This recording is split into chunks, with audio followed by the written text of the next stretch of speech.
Bienvenidos de nuevo. Hoy tenemos sobre la mesa un tema que, seamos sinceros, le quita el sueño a la inmensa mayoría de la población. ¿El dinero? Exacto, el dinero.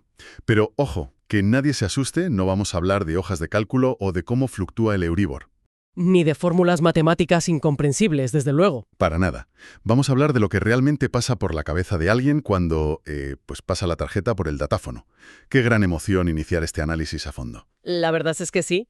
Y es que hoy nos sumergimos en los secretos del dinero desde una perspectiva que rompe por completo con lo que se suele escuchar en las escuelas de negocios. Totalmente. Es un enfoque que resulta, radicalmente distinto. Es una bofetada de realidad.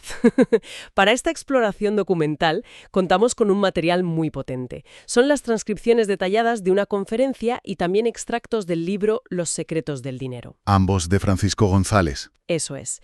Y lo que hace que esta obra sea tan particular es cómo aborda la economía. Antes de continuar, no olvides suscribirte al canal y activar la campanita para no perderte ningún libro como este. No como una ciencia exacta, sino como una disciplina puramente conductual. O sea, psicología pura aplicada al bolsillo. Y la misión de esta inmersión en los textos está clarísima, Descubrir cómo alcanzar la verdadera libertad financiera. Pero, vamos a desempacar esto, porque aquí es donde se pone realmente interesante. A ver. La premisa de todo este material es que el dinero es un asunto profundamente emocional. Completamente emocional. Pero antes de entrar en los perfiles psicológicos o en las reglas duras que propone el autor, creo que es fundamental poner en contexto el lente a través del cual mira el mundo financiero. Sí, es importante. Porque fíjate, puede sorprender bastante a quien nos escucha. Es imperativo establecer ese marco, claro. El autor fundamenta una gran parte de su filosofía financiera en principios de sabiduría antigua. Sabiduría bíblica, para ser exactos. Efectivamente. A lo largo del material hay citas recurrentes de, por ejemplo, el libro de los Proverbios o el Eclesiastés. Y es vital hacer una pausa aquí para mantener la total imparcialidad en nuestro análisis. Claro, hay que aclararlo. El autor no utiliza estos textos con un afán religioso o de adoctrinamiento en absoluto. Los emplea más bien como un marco referencial para ilustrar leyes universales de economía. De sentido común y de comportamiento humano, básicamente. Exacto. La intención durante esta charla es explorar estas ideas tal cual se presentan en las fuentes originales, extrayendo esos principios económicos que, sorprendentemente, siguen siendo aplicables miles de años después. Y vaya que son directos esos principios. Hay una comparación justo al inicio del texto que me dejó pensando bastante. La de la pareja. Esa misma. Sostiene que el dinero se parece muchísimo a una relación de pareja. Básicamente dice que si se descuida, si se da por sentado y no se le presta la atención debida, pues simplemente hace las maletas y se pierde. Tal cual. Exige orden, respeto y un cuidado constante. O sea, no se puede ignorar la cuenta bancaria todo el mes y luego esperar que por arte de magia los números cuadren. Es que esa analogía tan cotidiana nos lleva de la mano a la tesis principal de la obra, que es la teoría del iceberg financiero. Me encanta ese concepto. Es muy visual. La idea es que los problemas económicos, como no llegar a fin de mes o estar asfixiado por las deudas, son únicamente la punta del iceberg. La parte que sobresale del agua, la que todo el mundo ve. Eso es. Pero si sumergimos la cabeza, la estructura es muchísimo más compleja. La premisa sostiene que detrás de una crisis financiera, siempre y sin excepción, hay una crisis emocional no resuelta. Madre mía, es que eso es fuerte. Y si bajamos un nivel más, descubrimos que esa crisis emocional proviene a su vez de una crisis de valores. Y en el fondo más oscuro y profundo de ese iceberg hay una crisis espiritual o de propósito de vida. Es fuertísimo, de verdad. Porque equivale a afirmar que el saldo de la cuenta bancaria es en realidad solo un termómetro del estado interior de una persona. Lo fascinante aquí es cómo el autor ilustra esto. Y lo que le aporta muchísima credibilidad al texto es que no está escrito desde una torre de marfil dando lecciones teóricas. No, para nada. El autor relata con muchísima vulnerabilidad su propio momento de quiebre económico. Una ruina absoluta. Literal. Cuenta que estando al borde de la quiebra, con varios negocios que se le habían ido a pique, acudió a un profesor universitario. Buscaba, un consejo milagroso. Una fórmula mágica empresarial. Exacto. Y la respuesta que recibió por correo electrónico es demoledora. El maestro le escribió, y cito, «Mientras no te valores tú a ti mismo, no habrá ni negocio ni dinero que te dé valor». Antes de continuar, no olvides suscribirte al canal y activar la campanita para no perderte ningún libro como este. Esa frase encapsula todo el problema, fíjate. Es que es brutal. Le estaba diciendo de forma muy cruda que su ruina era el resultado de querer demostrarle al mundo su capacidad y su éxito. Un problema de ego, de valía personal, disfrazado de ambición. Exactamente. Si conectamos esto con el panorama general, la lección es vital para cualquier persona que busca finanzas saludables. Totalmente. Si alguien persigue el dinero exclusivamente para tapar carencias emocionales o para ganar la aprobación social, está construyendo un castillo de naipes. Se va a derrumbar al primer soplo. Porque esa necesidad de validación constante empuja a la mente a tomar decisiones completamente impulsivas, a comprar cosas que no se necesitan con un dinero que no se tiene. Lo cual terminará por destruir cualquier patrimonio. O sea, ningún fajo de billetes puede curar una herida emocional profunda. Ninguno. Y es a partir de esa raíz emocional que el material clasifica el comportamiento humano frente a la economía en 3 perfiles muy concretos. Aquí es donde todo el mundo empieza a identificarse. Es el modelo EAE. Expulsador, acumulador y equilibrado. Es fascinante analizar cada uno porque irremediablemente empezamos a ponerle cara a cada descripción. Empecemos con el perfil del expulsador. Venga, a ver. Esta figura es la que gasta sistemáticamente más de lo que ingresa. La típica persona que colecciona tarjetas de crédito que siempre están echando humo. Y que vive presa del qué dirán y de las apariencias. El mecanismo psicológico que atrapa a este perfil es lo que en las fuentes se denomina el círculo culposo. Y es una verdadera trampa del comportamiento humano. Es un ciclo destructivo de manual. Imagina la escena que nos plantea para quien nos escucha. Alguien tiene un mal día en el trabajo, siente un vacío o simplemente estrés acumulado. Para calmar esa ansiedad, decide ir de compras. Ve algo en un escaparate o entra en Internet y hace una compra por impulso. Durante 10 minutos, el cerebro segrega dopamina. Hay un subidón. Un subidón total. Pero justo después, con el ticket en la mano y la cuenta en números rojos, llega el arrepentimiento brutal, la culpa. Y esa culpa genera un nuevo dolor emocional, un nuevo pico de estrés. ¿Y cómo alivia al expulsador ese nuevo estrés? ¿Volviendo a comprar? Volviendo a comprar, exacto, quizás esta vez comprando regalos para la pareja o los hijos como una forma extraña de lavar esa culpa financiera. Es un agujero negro que devora cualquier sueldo. Es un patrón clásico de autosabotaje. Estela. Pero lo verdaderamente interesante es buscar la raíz de este comportamiento. El texto señala que muy a menudo el perfil expulsador se forja durante la infancia. Ah, claro, las heridas del pasado. Quienes crecieron con tutores o padres excesivamente tacaños, personas que imponían vivir en un estado de pobreza o austeridad extrema a pesar de tener los medios para una vida digna. ¡Qué duro! Pues esos niños desarrollan una necesidad inconsciente de compensar esa carencia en la edad adulta. Como nunca tuvieron nada, ahora lo quieren todo y lo quieren ya. Las fuentes incluso mencionan una anécdota muy curiosa. Dicen que los expulsadores son los típicos que organizan los botes o las colectas de dinero en la oficina para un regalo. Y misteriosamente, siempre se aseguran de ser los primeros en cobrar. Claro, para tener liquidez inmediata. Entiendo perfectamente ese perfil. Pero luego el texto nos lleva al extremo opuesto del péndulo, que es el acumulador. El otro lado de la moneda. Y aquí hay que romper un mito, porque a veces la sociedad aplaude al que ahorra compulsivamente, como si fuera un ejemplo a seguir. Pero el material lo describe como alguien sumamente infeliz. Completamente. El acumulador sufre horrores si no tiene dinero en el banco, pero la ironía es que sufre muchísimo más cuando lo tiene. Porque vive aterrorizado con la idea de perderlo. Exacto. Hay un detalle muy cómico en la fuente para ilustrarlo. Dice que los acumuladores son esos amigos de cartera lenta en los restaurantes. Los que nunca la encuentran en el fondo del bolso. O, curiosamente, siempre les surge la urgencia imperiosa de ir al baño justo cuando el camarero trae la cuenta a la mesa. Todos conocemos alguno. Sí, pero detrás de esa actitud de cartera lenta hay una realidad diaria bastante trágica, fíjate. Es verdad, la raíz de esto es seria. Frecuentemente, el acumulador es una persona que experimentó una pobreza muy severa o una inestabilidad económica traumática durante su niñez. El terror absoluto a volver a vivir esa escasez es lo que los mueve. El miedo a no tener que comer o dónde dormir los paraliza emocionalmente. Ahorran, sí, pero sin ningún propósito. No ahorran para un viaje, ni para una casa, ni para disfrutar. Ahorran por puro miedo. Y llegan a experimentar una paranoia terrible, convencidos de que todo el mundo quiere quitarles su dinero.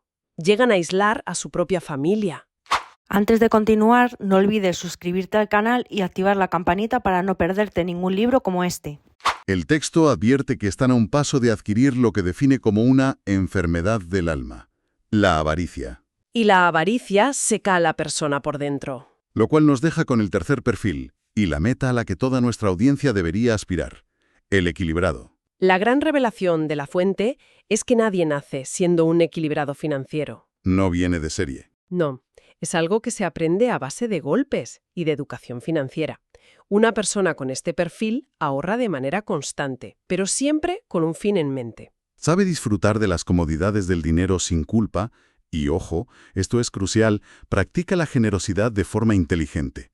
Ahora bien, para llegar a ese nivel de equilibrio, el autor propone entender la vida financiera como una estructura temporal dividida en etapas muy claras. Esto nos lleva a lo que él llama las 3 fórmulas del éxito. Una categorización muy estructurada. Generar, retener y multiplicar.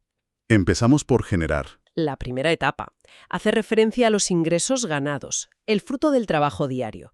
El concepto central aquí no es simplemente buscar el trabajo que pague más, sino encontrar una labor que verdaderamente apasione. El éxito inicial consiste en descubrir la vocación. Porque es esa pasión la que permite sostener el esfuerzo a largo plazo, para que quien nos escucha no tire la toalla. Sin embargo, generar ingresos de forma constante no es fácil, porque hay obstáculos internos enormes. El texto identifica 3 enemigos principales del talento. La duda, el miedo y la pereza. Y estos resuenan muchísimo hoy en día. Dudar de las propias capacidades lleva a conformarse con empleos mediocres. El miedo paraliza e impide pedir ese ascenso o atreverse a emprender. Y la pereza, bueno, la pereza es lo que hoy podríamos llamar quedarse a vivir en la zona de confort. O apuntarse al fenómeno de hacer lo mínimo indispensable en la oficina. Exacto. Lo que hace que el talento se oxide por completo. Y una vez que se supera eso y se logra generar ingresos, entra la segunda fórmula, que es donde la inmensa mayoría de la población tropieza irremediablemente. Retener. Retener el dinero. Suena fácil, pero no lo es.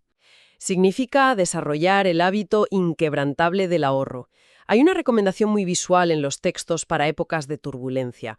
Cuando la economía se pone difícil, hay que abrocharse el cinturón de austeridad. Exactamente igual que se enciende la señal de cinturones en un avión cuando hay turbulencias. Me encanta. Pero la regla de oro para retener tiene un matiz que me parece brillante. A ver, El texto dice que hay que ahorrar como mínimo el 10% de los ingresos. hasta ahí nada nuevo bajo el sol. Todo el mundo recomienda el 10%. Pero el detalle que cambia las reglas del juego es el cuándo. Ese 10% debe separarse justo en el minuto 1 en que la nómina entra en el banco. Nada de esperar a final de mes. Porque todos sabemos qué pasa si esperamos al día 30. El dinero se evapora. Se va en gastos hormiga, en suscripciones que ni siquiera usamos y en cenas fuera. Además, hay otra regla brutal en el texto. Si alguien recibe un aumento de sueldo, la indicación es mantener exactamente el mismo nivel de vida durante 6 meses y ahorrar el 100% de ese dinero extra. Ojo con esto porque es una estrategia formidable para evitar la inflación del estilo de vida. La tendencia natural humana es que si ganamos más, gastamos más. A veces, incluso antes de cobrar el primer sueldo con el aumento, ya lo hemos gastado mentalmente. Totalmente cierto.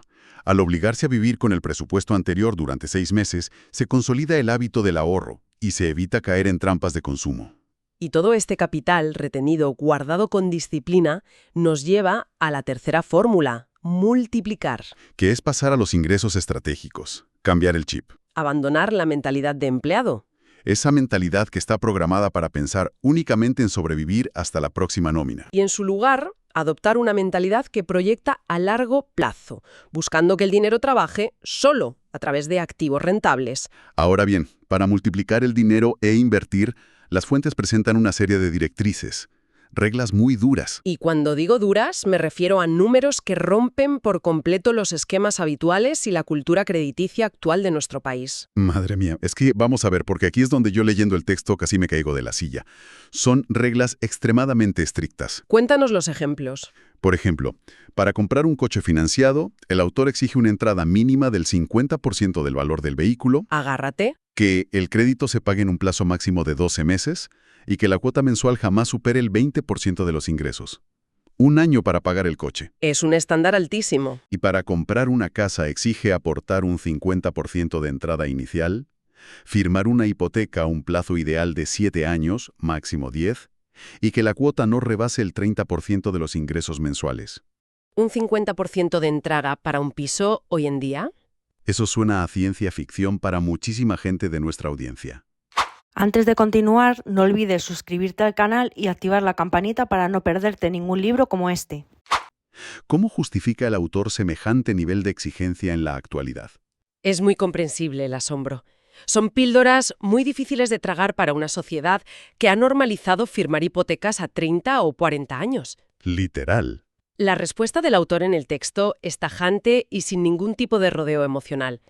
Si las matemáticas no dan para cumplir estas reglas, la solución no es buscar un crédito a más años para ahogarse lentamente. Entonces, ¿qué propone?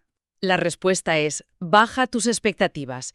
Significa ajustar la realidad económica al bolsillo real. O sea, comprar un coche de segunda mano en lugar de uno sacado del concesionario.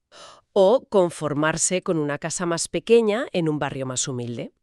O simplemente seguir alquilando hasta tener la solvencia real para comprar bajo esas reglas. Es un choque frontal contra la cultura del lo quiero todo y lo quiero ahora. Completamente. Y para entender esa postura tan defensiva frente al crédito, el material nos pide que dominemos el vocabulario básico de la riqueza. Simplifica muchísimo los términos contables para que cualquiera entienda en qué terreno se está metiendo. Divide las deudas en dos grandes bloques. Por un lado está el pasivo, ¿Qué es la deuda mala? es el agujero negro que extrae dinero mes a mes de nuestro bolsillo y nos esclaviza. Hablamos del préstamo personal para irse de vacaciones o financiar el último modelo de teléfono móvil a 24 meses. En el polo opuesto brilla lo que denomina el pasivo activo, que es la deuda buena. Esa es la que mola. Esta es la deuda que, bien gestionada, produce riqueza. Es un crédito que adquiere la persona, pero que en la práctica paga un tercero. El ejemplo clásico que ilustran las fuentes es adquirir un pequeño local comercial mediante un crédito. Lograr que la cuota mensual del alquiler que paga el inquilino cubra perfectamente la letra del banco y además deje un margen de beneficio mensual en el bolsillo del propietario. Hay una comparación en los textos que ilustra este equilibrio entre deudas, dinero disponible y ganancias a la perfección. La del ajedrez. Esa. Utiliza la imagen de una partida de ajedrez, fíjate. En el tablero de la economía personal, el rey representa la rentabilidad. Es decir, las ganancias a largo plazo, el rendimiento puro de una inversión. Y la reina, por su parte, representa la liquidez. El flujo de efectivo, el dinero constante y sonante disponible en la cuenta para el día a día. Quien conozca mínimamente el ajedrez sabe que la reina es la pieza más ágil, versátil y poderosa de todo el tablero. Es la que te saca de los apuros y te permite pasar al ataque. La fuente explica que en las finanzas a veces es una estrategia perfectamente válida sacrificar un poco de rentabilidad, es decir, al rey, ¿Para qué? para mantener intacta esa liquidez, la reina. Porque si pierdes a la reina, si te quedas sin efectivo para pagar la luz, la comida o una urgencia médica, la partida se acaba. Pones en jaque mate inevitable al rey. Es como el caso típico de alguien que decide invertir absolutamente todos sus ahorros en la entrada de un coche de lujo. Sí, tiene un activo enorme aparcado en la calle, pero se ha quedado a cero en la cuenta corriente. Ante el menor imprevisto, no tiene liquidez. Ha perdido a su reina y entra en pánico. Y perder esa liquidez es el tobogán directo al abismo de las deudas malas que comentábamos. El material no se anda con chiquitas a la hora de describir los estragos de la deuda mala. Enumera 5 efectos devastadores. El primero es que estresan, generando una ansiedad que no deja dormir. El segundo, esclavizan, atando a la persona a un trabajo que quizás detesta solo para poder pagar las cuotas mensuales. El tercero es que enferman, porque el cuerpo somatiza toda esa presión constante. El cuarto, envejecen prematuramente. Y por último, el quinto, eliminan por completo los sueños y las ilusiones de futuro. Es un panorama desolador, la verdad. Pero el texto no se limita a hacer un diagnóstico catastrofista, aporta un plan de escape. Un protocolo de emergencia para quien ya tiene el agua al cuello económicamente. Vamos a desgranarlo. El primer paso parece una obviedad, pero es el error más común que se comete por pura desesperación: dejar de cavar. Claro, es físicamente imposible salir de un agujero financiero pidiendo un microcrédito rápido para pagar la cuota de otra tarjeta de crédito. Hay que detener la hemorragia ya. El segundo paso requiere sentarse frente a la cruda realidad, listar todas y cada una de las deudas en un papel. Diferenciando claramente cuáles son las que generan intereses abusivos y cuáles no. Antes de continuar, no olvides suscribirte al canal y activar la campanita para no perderte ningún libro como este. El tercer paso, y aquí no hay atajos que valgan, es implementar un plan de austeridad severo. Cortando de raíz cualquier gasto superfluo. Ni cenas fuera, ni plataformas de streaming, ni ropa nueva hasta conseguir estabilizar el barco. Y el cuarto paso, este creo que es el que más terror psicológico da a cualquiera. Dar la cara. Levantarse, coger el teléfono, hablar honestamente con los acreedores y buscar una reestructuración de la deuda que sea realista. Asumir que no se puede pagar todo de golpe y negociar. Es un golpe al ego tremendo. Absolutamente necesario, no obstante. El propio autor, en los textos, relata cómo tuvo que pasar por la inmensa humillación de cerrar sus propios negocios, asumir su fracaso frente a todo el mundo y volver a trabajar como empleado por cuenta ajena durante un tiempo. Solo para recuperar su estabilidad mental y financiera antes de volver a salir a flote. Y el último consejo de esta sección de emergencia es letal.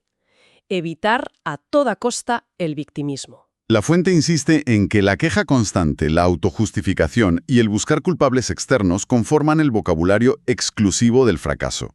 Que si la economía global está mal, que si el gobierno, que si la crisis. Hay que asumir la responsabilidad total de las malas decisiones pasadas. La promesa del autor es esperanzadora, eso sí. Dice que los ciclos financieros dictan que, manteniendo una disciplina férrea, hasta las peores crisis económicas personales se resuelven en un horizonte temporal máximo de 5 años. Llegados a este punto, si conectamos todo este enorme volumen de información con la realidad de nuestra audiencia, ¿qué aplicación práctica inmediata tiene esto? Pues comprender que ir al centro comercial o navegar por Internet comprando cosas compulsivamente tiene muchísimo más que ver con el nivel de autoestima que con la capacidad real de la cartera. Es una herramienta psicológica invaluable. Permite a cualquier persona detenerse un segundo antes de pagar y preguntarse honestamente si está comprando algo para cubrir una necesidad real o si es un simple capricho impulsado por una carencia emocional momentánea. Esa pausa de 5 segundos antes de pasar la tarjeta puede cambiar una vida a largo plazo. Aprender a distinguir entre lo que se necesita y lo que se quiere para calmar el estrés.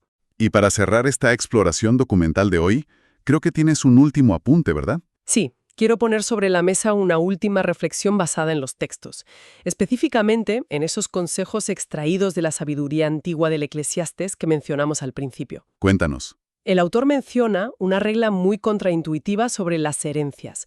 Advierte del peligro enorme de ceder todo el patrimonio en vida a los descendientes. ¿Por qué? Primero, para evitar la ruina personal en la propia vejez. Y sobre todo, para no arruinar el carácter de los propios hijos entregándoles un dinero que no han sudado. ¡Wow!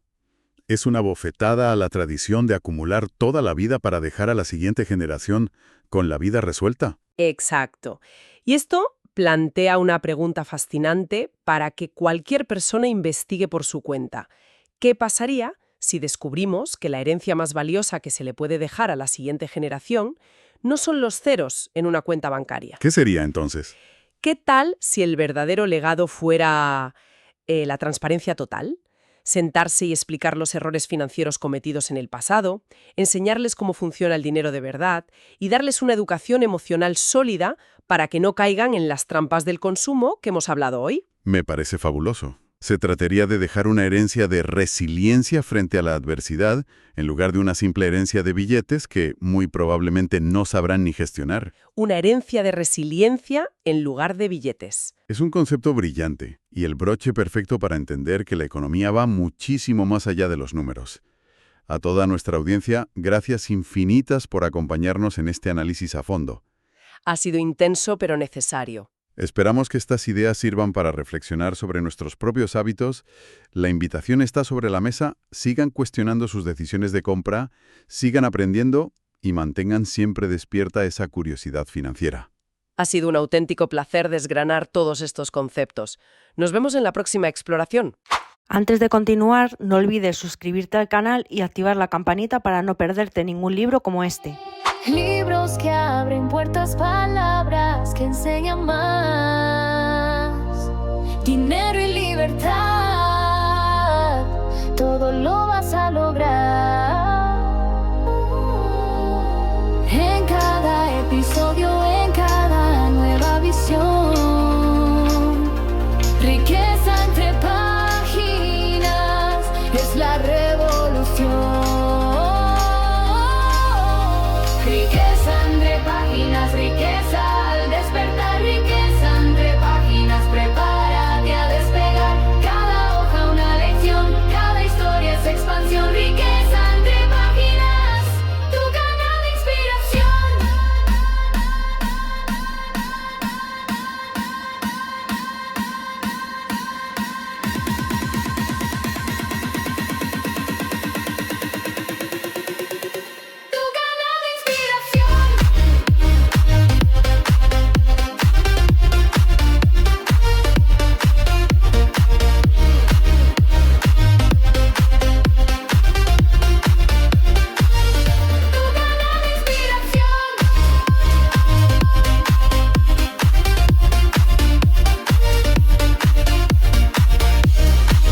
palabras.